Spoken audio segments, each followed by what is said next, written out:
अस्सलाम वालेकुम। Welcome to conflict card रात। दोस्तों, दो टॉपिक्स को लेकर डिस्कस करने जा रहे हैं। पहला बात करेंगे, इंडिया ने अपने डिस्ट्रॉयड S-400 सिस्टम्स को लेकर एक नई कहानी इस वक्त लॉन्च की है। और ये नई कहानी है क्या, जब आप सुनेंगे तो ये आपको भी बहुत ज्यादा इंटरेस्टिंग लगेगी। दूसरा, इंडियन आर्मी की आसाम राइफल रेजिमेंट पर एक बड़ा अटैक हुआ है मणिपुर में, जिसमें 5 से ज्यादा सोल्जर्स मारे गए हैं, 10 से ज्यादा जख्मी हुए हैं और कुछ अननोन लोगों की तरफ से ये अटैक हुआ, जिसमें इंडियन आर्मी पर जब ये एम्बुश हुई है तो इसकी डिटेल्स बहुत ज्यादा शॉकिंग है, जो हम आपको आगे चलकर एक्सप्लेन करते हैं। दोस्तों, मई 2025 में होने वाले इंडिया और पाकिस्तान के क्लैशेस के दौरान पाकिस्तान ने 10 मई की सुबह को इंडिया के भुज और आदमपुर एयर बेसिस पर मौजूद S-400 सिस्टम्स के रेडार्स को डिस्ट्रॉय किया। और इस चीज को इंडियन आर्मी की कर्नल सोफिया ने official joint military press conference में भी एक्नॉलेज किया कि आदमपुर, भुज और दूसरी एयर बेसिस पर उन्हें इक्विपमेंट और पर्सनल के कॉन्टेक्स्ट में नुकसान हुआ, यानी कि वहां लोग मरे भी और इसके साथ साथ वहां उनका कुछ इक्विपमेंट भी डैमेज हुआ या डिस्ट्रॉय हुआ। फिर भी वायु सेना स्टेशनों पर उधमपुर, पठानकोट, आदमपुर और भुज बठिंडा स्टेशन, इन सब पर उपकरण व पर्सनल्स को हानि पहुंचाई। मैं ये भी बताना चाहती हूं कि पाकिस्तान ने हाई स्पीड मिसाइल सुबह 1:40 पर इस्तेमाल करके पंजाब के एयरबेस स्टेशन को दागने की कोशिश की। तो वहां ये चीज कंफर्म लग रही थी कि पाकिस्तान ने जो स्ट्राइक्स की हैं उनका इम्पैक्ट देखने को मिल रहा है। इसके साथ साथ पाकिस्तान ने आदमपुर एयरबेस की सैटेलाइट इमेजरी रिलीज की, जिसमें ग्राउंड इंटेलिजेंस को भी कोट करते हुए बताया गया कि पर्टिकुलर पॉइंट्स जहां S-400 सिस्टम के रेडार्स मौजूद थे उन्हें हिट किया गया, क्योंकि अगर S-400 सिस्टम के रेडार डिस्ट्रॉय हो जाएंगे तो S-400 अपने मिसाइल्स फायर नहीं कर सकेगा किसी भी एनिमी एयरक्राफ्ट के खिलाफ। तो पाकिस्तान ने सेम वही टैक्टिक्स यूज की जो यूक्रेन ने रशिया के खिलाफ यूज की थी। और इसी तरह उन्होंने रशिया के कई टॉप नॉच S-300 और S-400 जैसे एयर डिफेंस सिस्टम्स को डिस्ट्रॉय भी किया। इंडिया ने उसके बाद ये एक नैरेटिव अपनाया कि हमारे S-400 सिस्टम्स ने और MRSAMs ने पाकिस्तान की तरफ से जो hypersonic CM-400 AKG missiles launch किए गए थे GF-17 थंडर्स के थ्रू, उन्हें कामयाबी से इंटरसेप्ट कर लिया था और कोई एक GF-17 भी आदमपुर बेस या भुज एयर बेस के करीब नहीं पहुंच सका। जबकि इंडियन आर्मी की कर्नल सोफिया वाजे कह चुकी हैं कि वहां नुकसान हुआ है।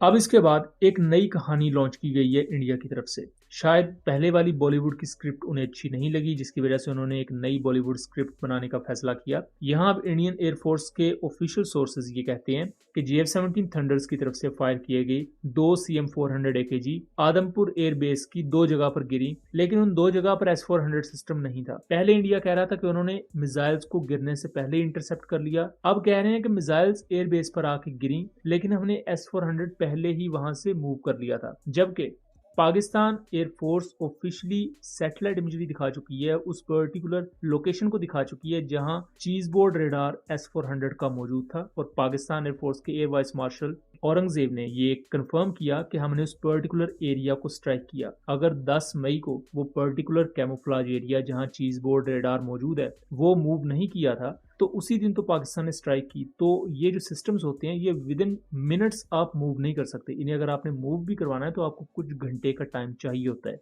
तो इंडिया का ये क्लेम दोबारा से अब झूठ साबित हो रहा है। इससे पहले भी जो उन्होंने कहा था कि हमने CM-400 AKG मिसाइल को इंटरसेप्ट कर दिया, और बहुत से पाकिस्तानी भी उस पर बिलीव कर रहे थे, हमने तब भी आपको कहा था कि CM-400 AKG को MRSAM इंटरसेप्ट नहीं कर सकता, चाहे जो मर्जी हो जाए। दूसरी चीज, अब वो खुद मान रहे हैं कि एयर बेस पर आके 2 मिसाइल्स ने हिट किया है।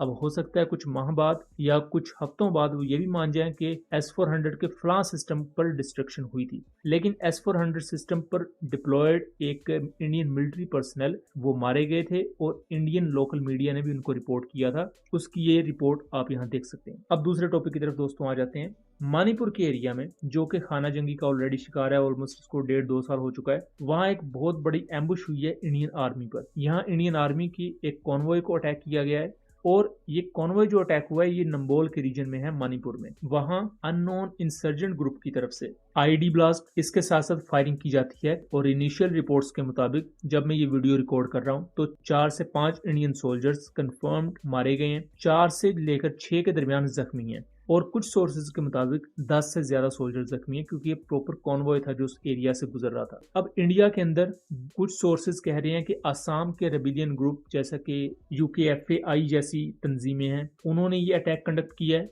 जबकि दूसरी तरफ मणिपुर की ही एक तंजीम जो कि मीती ट्राइब को रिप्रेजेंट करती है, जिसका नाम अरम्बानी तंगोल है। मीती ट्राइब हिंदू मेजोरिटी ट्राइब है जो कि वहां खाना जंगी में एंगेज्ड है कुकी ट्राइब से, जो कि क्रिश्चियन ट्राइब है। ये दोनों कबीले आपस में भी लड़ रहे हैं। इनके बेस कैंप्स इवन म्यांमार में भी मौजूद है और इंडिया के मणिपुर के एरियाज में भी मौजूद है। और ये दोनों ट्राइब्स इंडियन आर्मी को भी नापसंद करते हैं और उन्हें कहते हैं कि आप हमारे एरियाज खाली कर दें, बिकॉज मणिपुर अंग्रेजों की हुकूमत से पहले इन्हीं कबीलों के पास मौजूद था। तो वहाँ ये एक मल्टी लेयर्ड सिविल वॉर चल रही है, जहाँ एक तरफ इंडियन आर्मी है, देन कुकी ट्राइब्स और फिर उसके बाद मीती ट्राइब्स। अब कहने का मकसद ये है कि इस खबर को इंडियन साइड पर अब कंप्लीटली छुपाया जाएगा या इसको मिसलीडिंग तरीके से पेश किया जाएगा, बट इन रियलिटी वो इंडिया जो पाकिस्तान में छोटे से छोटे वाक्य को भी बहुत बड़ा करके दिखाता है और उसके मैग्नीट्यूड को कई गुना ज्यादा कर देता है। और पाकिस्तान के वो मामला जिसमें इतनी एम्बिगुइटी नहीं होती, उसमें एम्बिगुइटी डाली जाती है। पाकिस्तान में जो उनके सिंपथाइजर्स मौजूद हैं, जैसा कि BLA है और उन्हीं की आगे मुख्तलिफ सिविलियन विंग्स हैं, वो इंडिया कभी भी ये नहीं बताता कि मणिपुर में क्या हो रहा है, आसाम में क्या हो रहा है, उनके वेस्ट बंगाल में क्या हो रहा है। आप इंडिया के फार ईस्टर्न और ईस्ट नॉर्दर्न एरियाज में चले जाएं, वहां जितनी मिलिटेंसी है वो पाकिस्तान में होने वाली मिलिटेंसी से कई गुना ज्यादा है, और वहां इवन मीडिया तक को भी जाने की इजाजत नहीं होती। यही वजह है कि इतना बड़ा कॉन्वॉय पर अटैक होने के बावजूद भी सिर्फ 1 से 2 पिक्चर्स इसकी आई हैं, और वो भी बहुत लो रेजोल्यूशन। इसकी एक वीडियो आई थी जिसको इंडियन गवर्नमेंट की तरफ से टेक डाउन कर दिया गया। सो दोस्तों, अभी ये सिचुएशन डेवलपिंग फेजेज में है। इस पर जैसी मजीद इंफॉर्मेशन आएगी हम आपको उसके बारे में भी आगाह रखेंगे। दोस्तों, वीडियो पसंद आई हो तो इसे ज़्यादा से ज़्यादा शेयर कीजिएगा ताकि इस तरह की मजीद इन्फॉर्मेटिव वीडियोस हम आपके लिए लेकर आ सकें। मिलेंगे अगली वीडियो में, तब तक के लिए अल्लाह हाफिज़।